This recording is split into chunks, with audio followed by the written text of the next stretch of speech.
अरे वो गरीब आदमी बैंक में खाते की तो क्या, बैंक की चौखट पर नहीं चढ़ सकता था। देश के यशस्वी प्रधानमंत्री नरेंद्र मोदी जी ने हर भाई का खाता खुलवाने का काम किया, हर बहन का खाता खुलवाने का काम किया। यही नहीं मित्रों, हम आप सब गांव में रहते हैं, गांव में निवास करते हैं। खेती का समय होता है, लोग हर खेत में काम करते हैं। माता बहनों की जो पीड़ा होती थी, वो शौच के लिए जाती थी, अंधेरे का इंतजार करती थी और सुबह दिन उगने से पहले वो शौच से निवृत्त होकर आती थी। इस देश के अंदर 70 साल में इन माता बहनों का दर्द किसी ने नहीं देखा था।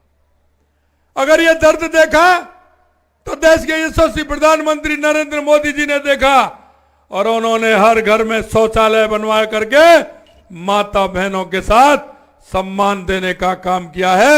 ये माननीय नरेंद्र मोदी जी ने किया है। माता बहनों के लिए खाता खुलवाने का काम किया, शौचालय बनवाने का काम किया।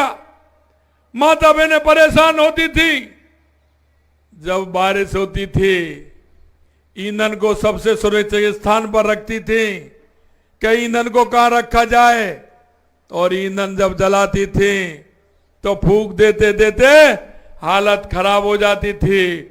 धुआं आंखों में भी आता था और धुआं फेफड़ों में भी जाता था। अगर सिलेंडर दिला करके उज्ज्वला गैस के माध्यम से अगर माता बहनों को सम्मान देने का काम किया तो देश के यशस्वी प्रधानमंत्री नरेंद्र मोदी जी ने किया। मित्रों, ये बहुत काम है। बालिका को जब से जन्म घर में बहनें लेती हैं, बालिका जन्म लेती हैं, जब से लेकर के पढ़ाई तक की व्यवस्था करने का काम देश के यशस्वी प्रधानमंत्री नरेंद्र मोदी जी ने किया। यही नहीं मित्रों, हमारे गरीब कल्याण की योजना है, उनको मूर्त रूप देने का काम देश के यशस्वी प्रधानमंत्री नरेंद्र मोदी जी ने किया। आज प्रधानमंत्री आवास बहनों के नाम देकर के बहनों को सम्मान देने का भी काम किया और बहनों को छत देने का भी काम किया, तो देश के यशस्वी प्रधानमंत्री नरेंद्र मोदी जी ने किया। मैं सारी बातें आपको इसलिए कहना चाहता हूं मित्रों कि राजनीतिक दल एक तो वो होता है जो मन से काम करता है, जनता के बीच में जाता है और जनता के काम की सुनता है, और एक राजनीतिक दल वो भी होता है जो सिर्फ वोट के समय आता है और वोट के समय झूठे वायदा करता है। मैं धन्यवाद देना चाहता हूं देश के यशस्वी प्रधानमंत्री नरेंद्र मोदी जी को कि जो वो कहते हैं वो करते हैं और करते हैं वो ही कहते हैं।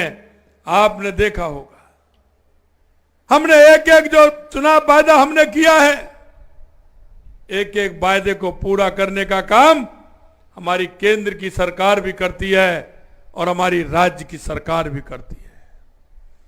मैं याद दिलाना चाहता हूं आपको, पिछली बार कांग्रेस की सरकार आई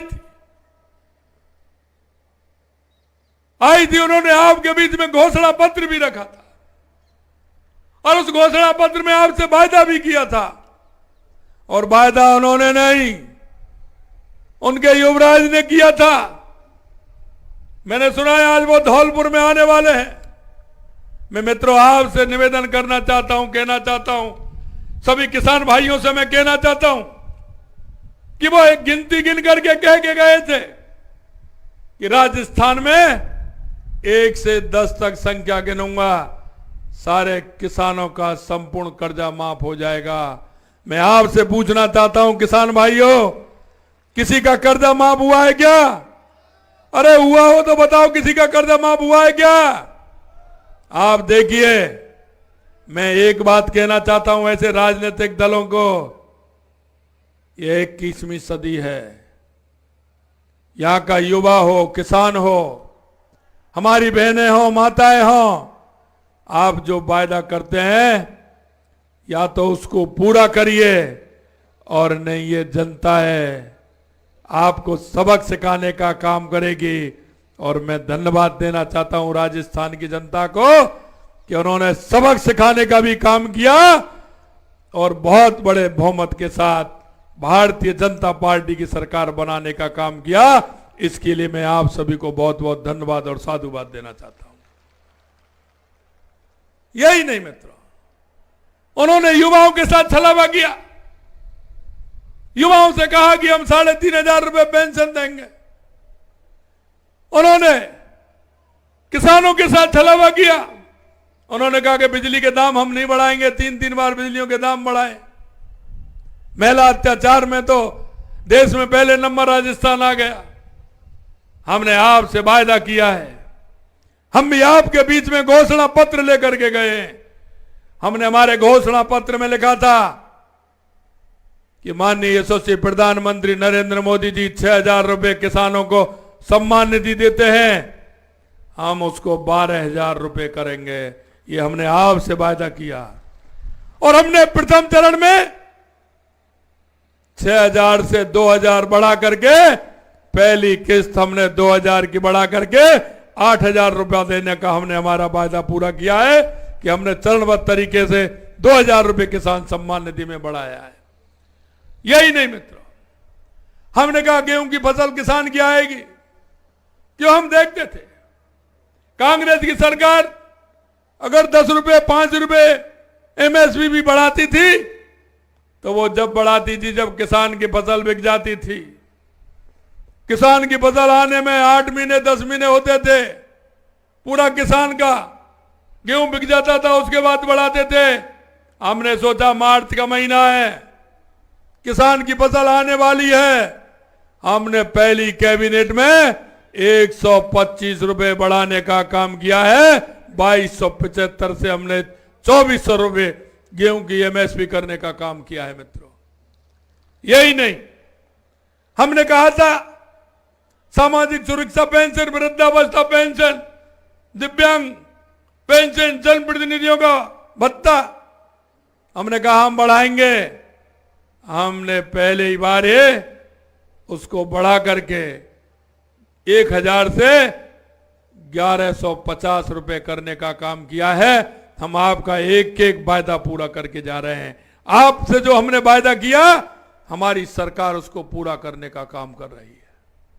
यही नहीं मित्रों, माननीय गजेंद्र शेखावत जी ने ईआरसीपी के बारे में आपको पूरा बताया।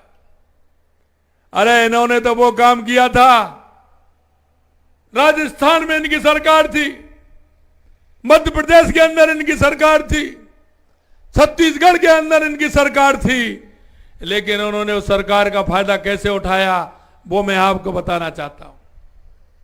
इन्होंने मध्य प्रदेश के मुख्यमंत्री कमलनाथ जी से कहा कि आप आइए समझौता करिए।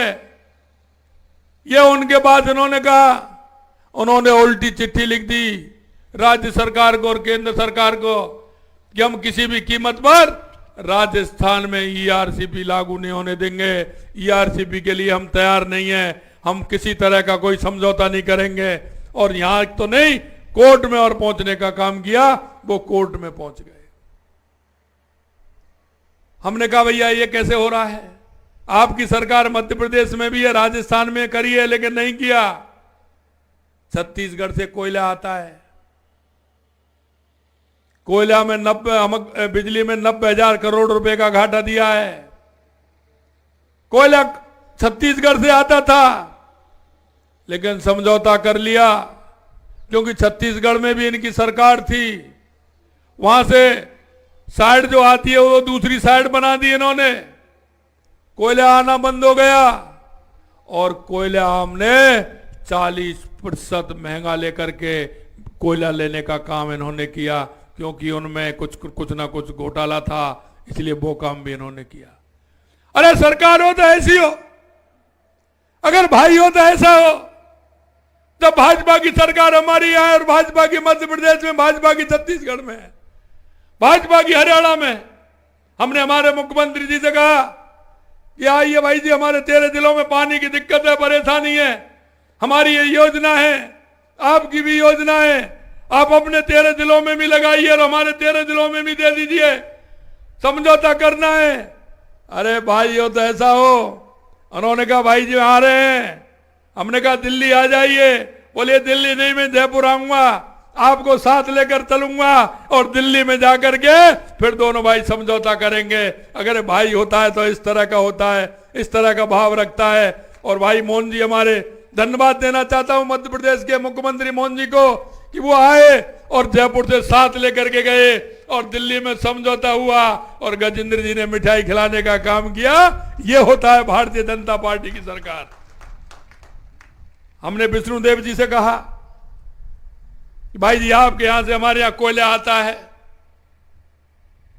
हमें कोयला की आवश्यकता है, हमें बिजली की आवश्यकता है। उन्होंने कहा बताइए। मैंने कहा आपके यहां जो वन विभाग की जमीन है उसकी एनओसी हमें चाहिए, वहां से हमें वृक्ष जो पेड़ है वो काटने की अनुमति चाहिए और साइड हमें नजदीक है वो चाहिए। उन्होंने कहा आप चिंता क्यों कर रहे हैं भाई जी, हमने सुबह कहा, शाम को सुबह फाइल चली और रात को 11:30 बजे मैं धन्यवाद देना चाहता हूं छत्तीसगढ़ के हमारे मुख्यमंत्री विष्णु जी को कि शाम को 11:30 बजे रात को फोन करके कह दिया कि भाई जी आपका काम हो गया है, कल से आपका काम चालू हो जाएगा और जितना कोयला आपको चाहिए वो राजस्थान को हम देंगे। इसे कहते हैं भारतीय जनता पार्टी की सरकार। मित्रों मैं आपसे यही कहना चाहता हूं, इन्होंने सिर्फ इसे लटकाने और भटकाने का काम किया। आजकल इनमें होड़ लग रही है केंद्र की कांग्रेस की सरकार में और राजस्थान की सरकार में, राजस्थान की पार्टी में और केंद्र की पार्टी में। सोनिया जी चाहती हैं राहुल जी को कैसे प्रमोट किया जाए, राहुल जी को कैसा मौका दिया जाए, वो उनकी चिंता उनको सता रही है। जब बेटे की चिंता सताएगी तो जनता का काम करेंगे क्या? आप बताइए करेंगे क्या? आप बताइए करेंगे क्या?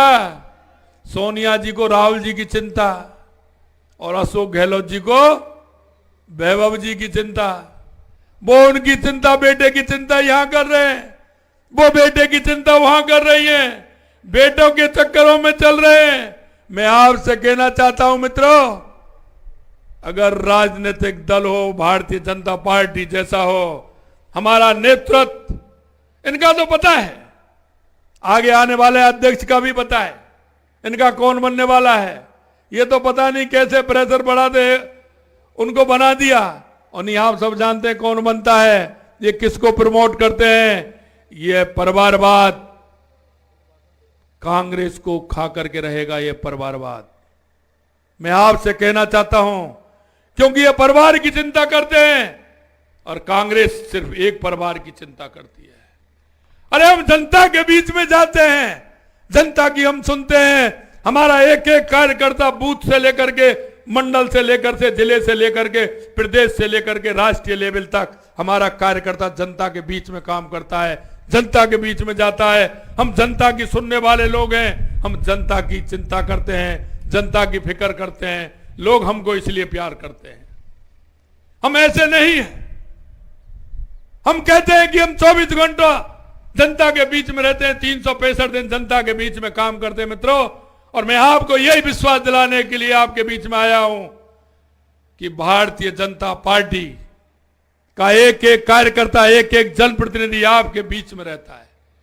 आपके बीच में रह करके आपकी समस्याओं को वो देखता है और आपकी समस्याओं को देख करके अगर आपसे वायदा करता है तो ये विश्वास आपको मैं दिलाना चाहता हूं कि भारतीय जनता पार्टी के किसी भी जनप्रतिनिधि ने अगर आपसे वायदा किया है, किसी कार्यकर्ता ने अगर आपसे वायदा किया है, निश्चित रूप से हम एक एक वायदा को आपके साथ मिलकर के हम पूरा करेंगे। यह मैं आपको विश्वास दिलाता हूं। हमारी ये योजना, मैं फिर प्रधानमंत्री नरेंद्र मोदी जी का धन्यवाद देना चाहता हूं। हमने कहा हमारी योजना बड़ी होगी क्योंकि मांगते हैं, कहते हैं कि मेरा बांध भी आना चाहिए, मेरा क्षेत्र भी आना चाहिए। हमने उन सभी क्षेत्रों को, सभी बांधों को भी इस ईआरसीबी में सम्मिलित किया है। और मैं धन्यवाद देना चाहता हूं हमारे जल शक्ति मंत्री गजेंद्र सिंह जी को। ये चुनाव से पहले भी आपके बीच में आए थे, कहा था कि हम इसको पूरा करेंगे। और मैं धन्यवाद देना चाहता हूं यशस्वी प्रधानमंत्री जी को कि हमारी जो पहले योजना हमारी 13 में गई थी वो सिर्फ 37,000 करोड़ रुपए की थी और अब वो योजना 45,000 करोड़ रुपए की बनी है और पास भी हुई है। और मैं एक बात और आपसे कहना चाहता हूं कि उसमें 90% पैसा हमारी केंद्र सरकार से माननीय यशस्वी प्रधानमंत्री नरेंद्र मोदी जी उसमें देने वाले हैं। 10% पैसा राज्य सरकार देने वाली है, क्योंकि हमारे प्रधानमंत्री जी जो कहते हैं वो करते हैं और उन्होंने करके भी दिखाया है। मित्रों, मैं इतना निवेदन आपसे करना चाहता हूं, 2014 के बाद इस देश की स्थिति और परिस्थिति आपने बदलती हुई देखी होंगी। आपने वो भी देखा होगा, कांग्रेस के लोग कहते थे जब 1 रुपया भेजते हैं तो 15 पैसे पहुंचता है। आज मैं आपके बीच में कहना चाहता हूं, अगर केंद्र सरकार से 100 रुपए आएगा तो वो पूरा 100 का 100 रुपए पहुंचेगा। ये काम अगर किसी ने किया है तो देश के यशस्वी प्रधानमंत्री नरेंद्र मोदी जी ने किया है। यही नहीं मित्रों, हमने एक एक वादा आपसे किया, हम एक एक वादे को पूरा करेंगे, क्योंकि माननीय प्रधानमंत्री जी जो कहते हैं वो करते हैं और करते हैं वही कहते हैं। अंत में मैं आपसे इतना ही कहना चाहता हूं, आने वाला समय आपका है।